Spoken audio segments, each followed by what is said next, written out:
Lutalo yavuddeyo n'agamba nti nno yamenya abantu be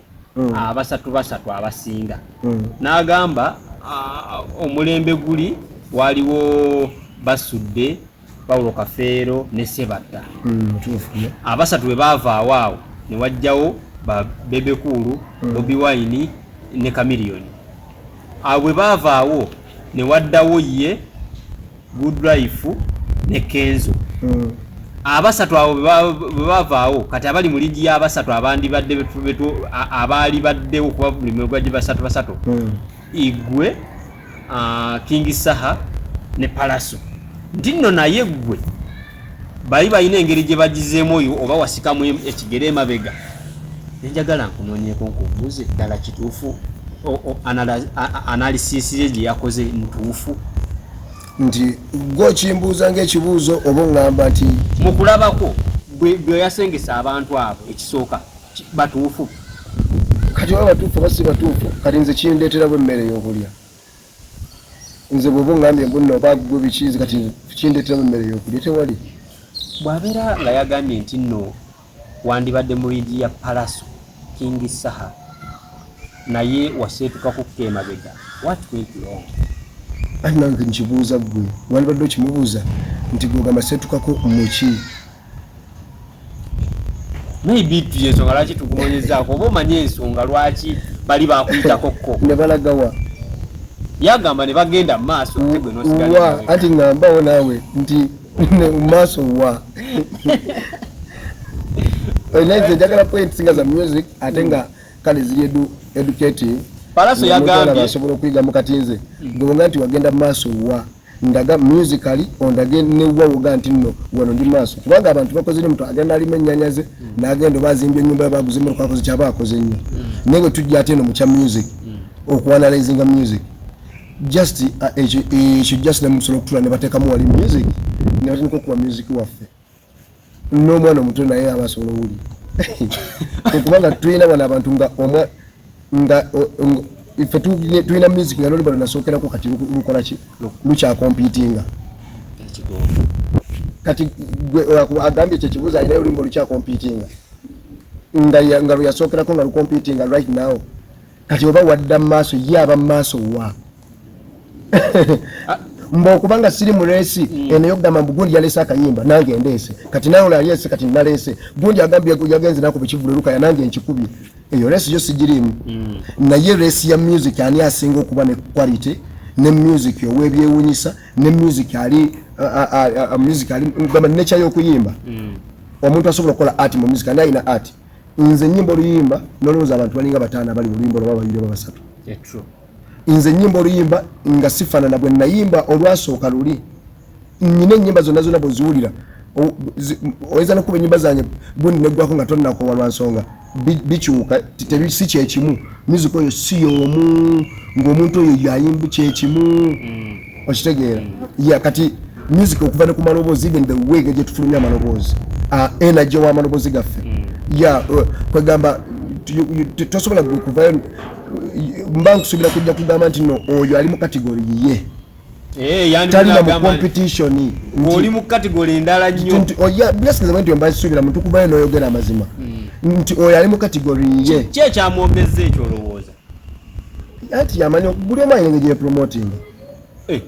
alina akayimba kanaalo okuyabadde agezaako promotinga just buli omu ayina engeri yepromotinga era buli omu aba n'ensonga lwaki abayogedde ekigambo batasobola Palaso yavuddeyo n'agamba nti nno ye muyimbi wa Kampala so tasobola kugeraageranya muyimbi wa Kampala na muyimbi ayimba Uganda yonna era ne bwebeera bado tosobola mugeza Lutalo tosobola muleetawo kwa Palaso waali because ye ayimba music wa Uganda yonna ate David Lutalo ayimba wano Kampala David Lutalo ayimba Kampala okukakya Uganda Palaso we yagambye nti is a local artist tasobola kuyimba like Juba oba ayimbe Karamoja ate Palaso tayimba kakati anti ebyo nera biri kirungi by the kati wampulira ebintu ng'ebyo abantu bajje bagenda nabo tegere olusi n'amaanyi ga music ono gwe tukola ki gwe tuyimba music ono waliwo abantu abamu abayimba nga wabanga agambye nkyusizaamu ndese style endala akyusa lulimi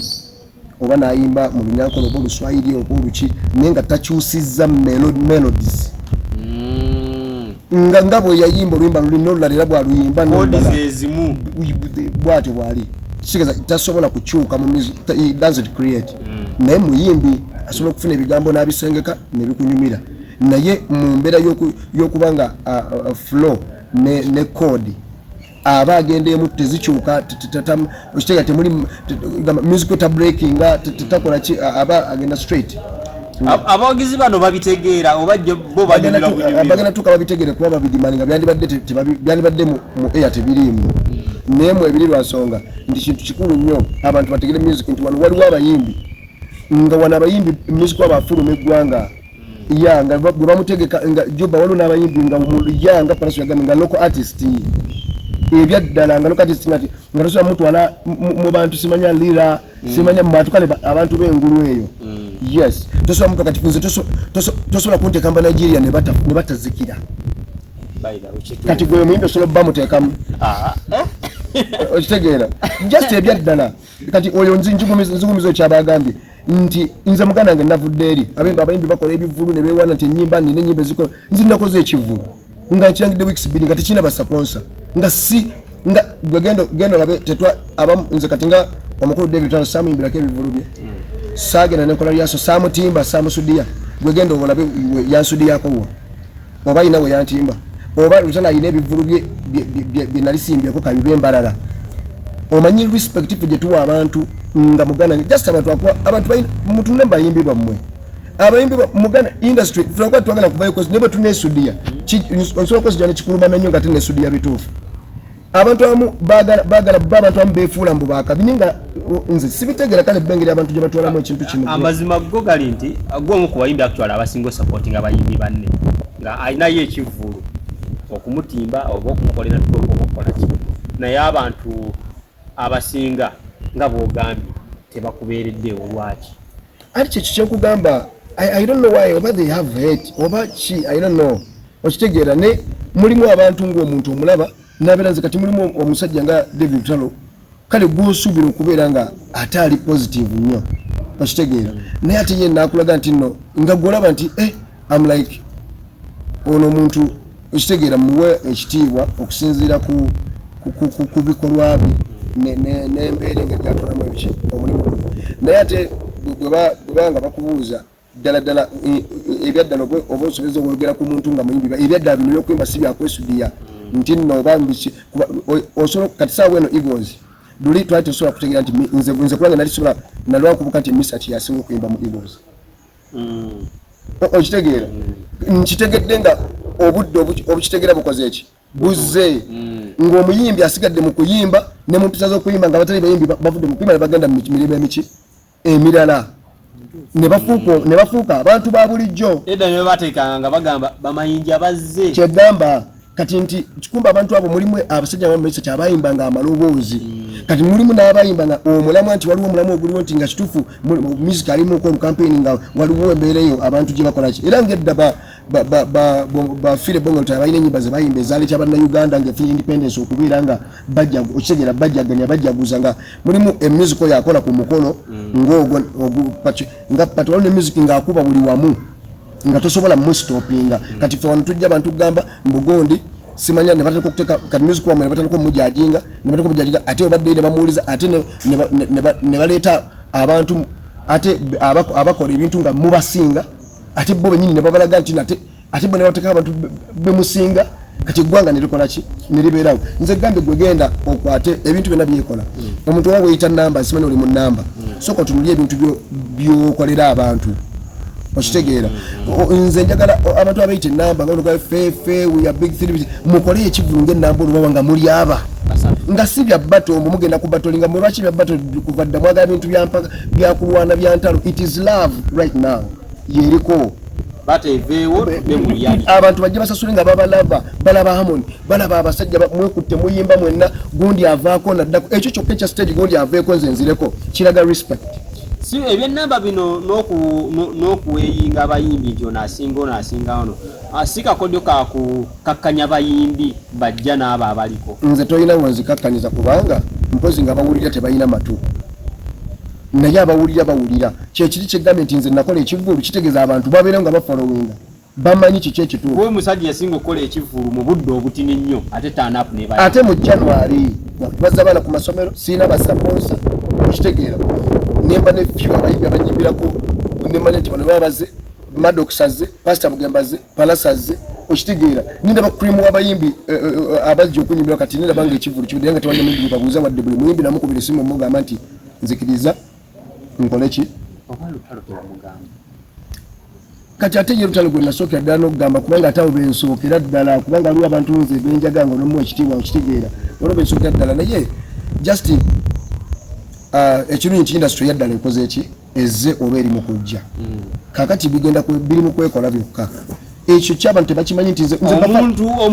Bafana mba nsirise nga gwogamba tondaba kubanga mba siri mu competition tetukompitinga kufulumya nnyimba tukompitinga quality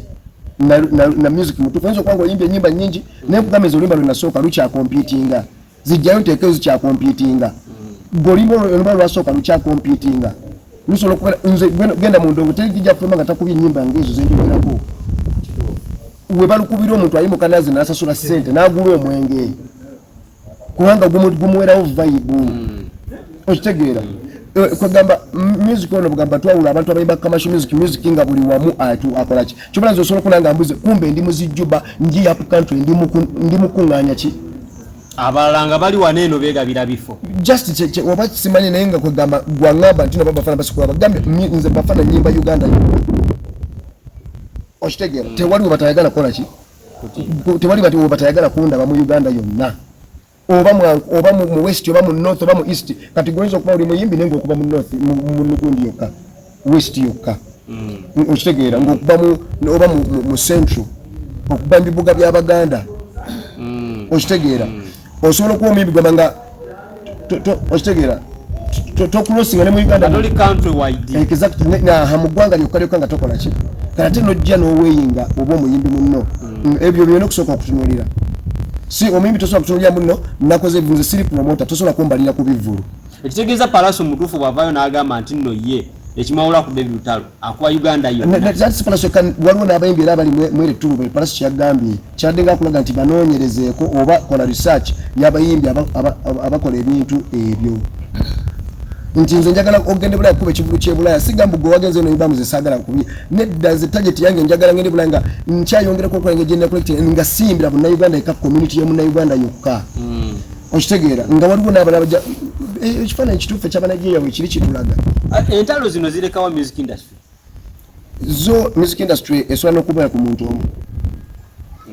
music industry esobola okungaba onoogamba nti nno kyoga radio music etakyakuba radio yali ayimba maloboozi matono neggoloza lwaki yali wanjawulo ku bayimbi nga balutalo abayimbi abasinga era nakati saba nakulaga yafana waliwo n'abamukopa nga bakyayoza maloboozi ge bayimba kyogamba muno ekisebo industry esobola okubeera kitegeeza nti industry oyo muyimbi industry weeri abayimbi abalina music industry ekola kyebeerawo industry gwe gyogamba yene ya showbiz bali mu showbiz industry y'abamuzeeyi bebe ani asinze okuleeta ennyimba ennyingi oba zirina omulamu oba teziina ani asinze okubeera ku tv ennyo ani asinze okwambala engoye oziguzeewa mbadde zigulawa Ibrahim zikatoye muyimbi aliko kubanga engoye mbuzigulewa gundi mbunogenda munokitegera munoba ngo oyimba nnyo nga bayimbi bali mbugwe oliko kati nze siye industry gyenjagala kubanga Afrigo bandi be bamukuba nakinkuwana abayimbo oba Maddox oba bonna abayimba ze seba nga avayo n'alaga byabugagga byayina naye nga sikiwa nti basula bweru oba sikiwa nti nno tebatuukiza buvunaanyizibwa bwabwe kitegeeza tebali mu showbiz bali mu music oli bwavayo gamba onaguze kamera naguze motoka aba ali mu showbiz abatali mu music eyo si music eyo showbiz business music ono teyetaagako showbiz abitambule bulungi osobola okuba nga tolina showbiz nga music wakola ki kikyogamba muno showbiz ku music waba Maddox aliwo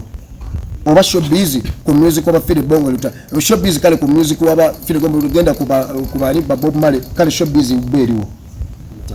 anti ndaga showbiz weri gundi yasituka wano ne basuka ne bava Uganda ne bakomonga bazikunona bakulu abivuga nga bamanyi Uganda tuna abakubivuga ne babatwala Sweden singa music yali yakoyo level bamuteeka ba Phil Bongo singo Uganda eriruddawo tugambe nti no bana abatandika showbiz bana abasatu nkugambe tuwulize kino bayonona music industry bafire bayimbanga tewali bya showbiz bro babanga wano nga bazimba music ng'omujemeka bwazimbi oba ng'omukongo okitegeera kyovula nti abakongo asobola okugenda oba France n'akuŋŋaanya abakongo n'abafalansa n'abantu abalala kati nti music singa agenda kweyo level baali bamutadde singoloza tuli luddawa ne music yaddayo kati abaana batandise kuleeta creations mpya olwo ne tujja ne tulika okujja ne creations empya nga ne bano be tusanzeewo tebabitegeera bwe baagala obbazza mu numbers tolaba nti nno balina trick era gye baagala okukola bajja mu ddiini nedda trick yaaba abali mu showbiz gye nagambye tomanyi nti omuyimbi tosobola omuyimbi kimanyize simba showbiz njiri nsobola girinda neggwako nze sisobola kuyimba kayimba mugundi yeekyaye muno gundi yeekyaye ne gundi nenyimba akayimba sisobola kuyimba kayimba kaggwako mu wiiki 2 nyimba kayimba kagenda kukuba nga ne mutabani wange ajja kawulira nga kakyakuba nga siriiwo njagala kubeera legendary saagala kubeera kati abayimbi abasinga bajja wano oyo muyimbi ayogera amanyi kigambo legendary kyeki kati byebyo byenkugamba sooka olabe mu ba legendary gy'oli legendary ayinza oba nga takimanyi kimunnyonnyole yakyoka akinoonyerezeeko kyeki okitegeera kubanga abantu abamu tebaturespecting ate nobasomesa dda nti bayigize nakyo ate kigire nkubuulira bro bwe kibanga ekyo kifuuse kyakwekakasa simanya kwewa bibinja simanya kukola ki guno omulembe bagenda gutankuula buki butankuuzi mu bayimbi abajja tulina kudda mu one love music waddala abawaaki abawadda uganda ne bweresigala nga erina abayimbi batono naye nga be batuufu okitegeera ku level kamyoni gyaliko bebekulu ne Bugwai bandibadde badda mu computinga n'abaana abato bano muganda wange kyekyo kyenkugamba nti bandibadde tebali nze gambe bebe kamiri bayimba n'abanigeria tebannakola ki tebannakakasa ebinigeria bingi nnyo nga bwoba okiraba olaba mulimba lwa bebekulu emabega mu tv oba lwa kamirioni emabega simanya neekolera maali okitegeera kati omunigeria saawa eno bw'oyogera kamirioni ne banaboyi ate bane bwokyogerera wana e Uganda oyinza n'okujja omuyimbi omunigeria nsikulimba nakusinga wano obululu ewammwe nga kyekituufu nga kuba yensi eri ku kituufu sigamba mbu oba baba kukyayo naye standard abasajja gye baliko naye bali mu kutwala bba ekintu webakulaga ffe tetusobola nagamba bakituteyo batya bakituteyo lwa one love beeyagaliza yes efe tetusobola nagamba nti waliwo promota bangi aboogera nti oba yagenze e Rwanda n'akola ekivulu n'atwalayo abayimbi b'e Uganda ne basooka bakuba Rwanda ne bagenze nti wano tewali muyimbi avaawo n'agenda South Africa oba buwambu ateeka ekivulu nga kyaki nga kiri kwalaali kati wano mfano keza atugamba abikola tulekerawo ebiriwa bitya agende eyo Malawi West Africa n'akola ebyo anti yes promoter ye music we mani gegakikola ki gegakikola njogera ku promoter nti ba promoter bano basente bali wasala obudde anti nkugamba kati nti sokka nga te mu music mokka nga tuvudde mu kombo gye alimu ki bwe gambe promoter mukwatagale muteke kamiri bwe kulu bwe baba nga bagamba byage you can't be number 1 ngoli negative okitegeera kituufu musically kituufu nnyo ku music yawo inspiration weri naffe tugikoze eki tugifunyeewo naye ebikolwa ne trend engeri music gye mwagala agende si bwe tulina okukola ki okubeera omuyimbi wa kitiibwa n'okusinga president ate ekitiibwa ky'omuyimbi kiva eri Katonda kubanga omuyimbi akeera ku makya ne bamusasulira omulaba president ng'abantu abasasula balaba kadde mwako omuyimbi bamusasulira omulaba president nga yasasula abantu mulaba